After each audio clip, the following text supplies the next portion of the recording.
Yeah, I mean, look, that's the greatness of Russell. Even with his injured left shoulder, he kept batting for the team. He's an absolute team man. You know, he's a special person and a special player for us. I think his shoulder is kindly a little bruised, so it'll be interesting to see how he pulls up. And just the fact that he batted through and bowled for us was just brilliant for us. Look, I think when the ball was new, I think it was coming onto the bat really well. He played some good shots. Obviously, he's a good player, and we bowled some good areas, but he hit some good shots. And obviously, when they're chasing 185, they're always going to be in the game. The fact that we once a wicket fell, we came back in the game, we fought was a testament to what we are as a team. Yes. Take talking about the final overs, batting in the final overs. Being a finisher, when you have a bowler like Rabada or Bumrah running up to you, how much is it a mental game or is it about your skills? It's a lot about skills. He's got a set of skills which are very good, and that's why he's one of the better bowlers going around in the world. And similarly, as a batsman, you got to know what your strengths are and back them. And it's important, you hold shape, keep a still head, and look at the ball. Again, do you somewhere feel that Kuldeep was a little out of order in the initial part before coming back strongly in the end? Look, I think Kuldeep is a quality bowler. I think he himself will assess what he did. The way he bowled the last 2 overs was pretty much what he is as a bowler. He can bowl some real pressure overs and all that. I think he himself will feel that he could have bowled a little better in those first couple of overs. Having said that, they also played some good shots. But Kuldeep is a world-class bowler, so we expect better things out of him. But the way he came back is again a testament for how strong he is as a person. When Prithvi was playing, you said the ball was coming on easily. How was it when your top order was batting? Was the ball holding up or was that just bad shot? It was holding up a little bit, though I think they bowled some good areas and they had good plans in place. The ball was a little sticky. You didn't feel that when Russell was batting, but when others were batting, it did feel a little sticky. But credit to the way they bowled, and we put up a good score on board, and it was a good game, as I said. Kartik, keeping Kuldeep for 18 and 20, was it a case of you protecting him after his first 2 overs, or was it a tactical move? It was a bit of both because he had gone for a few runs up top, so it was important to bowl him at a phase when the ball gets slightly older, slightly softer, and if it can turn, it'll be good for him. And he's somebody who's very consistent in his length. It's all about giving him the right times to bowl, and the way he came back in the last 2 overs was brilliant. Spinners don't usually bowl the 20 runs. That's right. Look, at that stage, you also have to understand that he had bowled a brilliant 18th over. That prompted me to give him the 20th over. Easier to bowl those kind of Yorkers in a super over, especially when you have a batsman like Andre Russell. What was going through in your mind? Yeah, Malaysia. I feel that he was on fire tonight, and I thought my Yorker was coming out decently this game, so that's what got me to back it even more. And I think it's important to really be clear and you need to be sure of what you're doing, whatever ball you bowl. And that was my plan, and that's all I tried to do. On a different day, it could be totally something else. On a different day, you could be positive with 2 things that you try and do. But today was just the one, and that was Yorkers. So I'm really glad that it came off.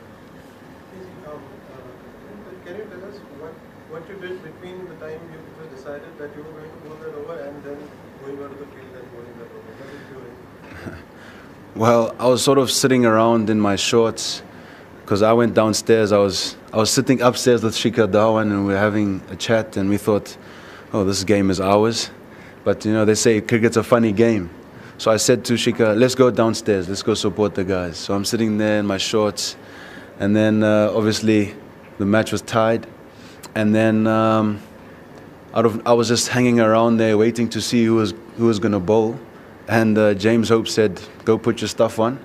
I went upstairs, we still weren't sure. Chris Morris had his clothes on, and it was either me or him. Or I thought it was either me, him, or Sandeep. That's what was going through my mind. And then they said, it's you. So I was like, okay, cool. Better think of something quickly. Was that after your batting innings or before the batting? That was before. Yes. And then after our batting innings, that's when we found out. That's when I found out. When did you decide you were going to bowl 6 Yorkers? I decided before.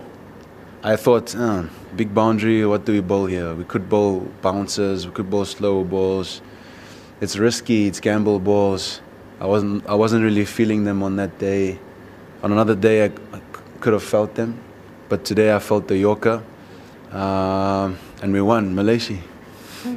Go for it. Okay, do you factor in the batsman taking strike? Because you had bowled 6 short balls to MS Dhoni in Kanpur. You got him there as well. So do you factor in the batsman as well? Yes, I mean, I was thinking the exact same thing at the start of my run-up. Do I go length? Because Andre Russell's going to hit anything that's full. So I did. I still second-guessed myself, which is not a very good thing, because you don't want to run in having 2 things in your mind. But again, like I said, today I backed the Yorker. That day in Kanpur, I backed the back of a length ball. So I'm just glad that it's worked on either day. Yeah. Chris Morris yesterday said that one of the things that we're going to try against Andre Russell would be Yorkers, very fast quick Yorker. But somehow we couldn't see that in the innings. We only saw in the super over. What went wrong in those? I don't know, I think they were trying, but sometimes you miss your Yorker. You say you're going to bowl a Yorker and then it comes out as a length ball. It's amazing how many times that has happened, actually. And we're supposed to be professional cricketers. But that just shows you that, you know, you're not always going to feel 100%. So I think the guys tried. I think Murray tried, and then the ball just went between a short fine leg, and the keeper went for a boundary. Tried a wide Yorker. Andre Russell sliced it. I was going to bowl Yorkers. That was my plan B in the innings, and then super over was my plan A. Yeah. So obviously, fantastic victory, fantastic win. Congratulations on that. But just to get an idea for some of us who were watching it from outside, when Russell got hit on his shoulder, was there some dew which you think played a part in the ball slipping out, or was it just a slip of your feet? I don't know. I think I'll ask Harshal when. But I didn't find it too wet. I thought I could grip the ball. Not at one stage did I even try and dry it myself. So I thought it was okay. But like I said, I don't know what he was trying to bowl. He made a mistake. I mean, that happens. Thankfully, Russell's okay. Thankfully, it wasn't anywhere here. Yeah. Yeah, so he's a big West Indian, man. I don't know why he was on the floor for so long.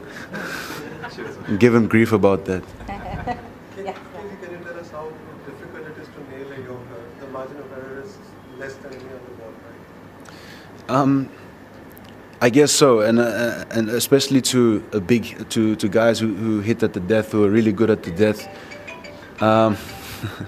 You really need to be on top of your game with Yorkers. You really have to. But one thing about Yorkers is when you are nailing them, it just seems to just happen automatically, and you don't have to think about it. But when you're not, it's a completely different story. What does this over tell you about yourself? You feel like, yeah, now I can do anything? No, not at all. I think I am glad that I should be happy with myself for that performance, but every day is different. I mean, it gives you confidence that you can do it again, because you look in hindsight, and it gives you hope for other occasions, but every day is different. Last couple of questions. Yeah. Just carrying on from him, how natural is bowling Yorkers? Does it come naturally to bowlers like you and Bumrah are the only ones who can slip in the Yorkers even in test matches?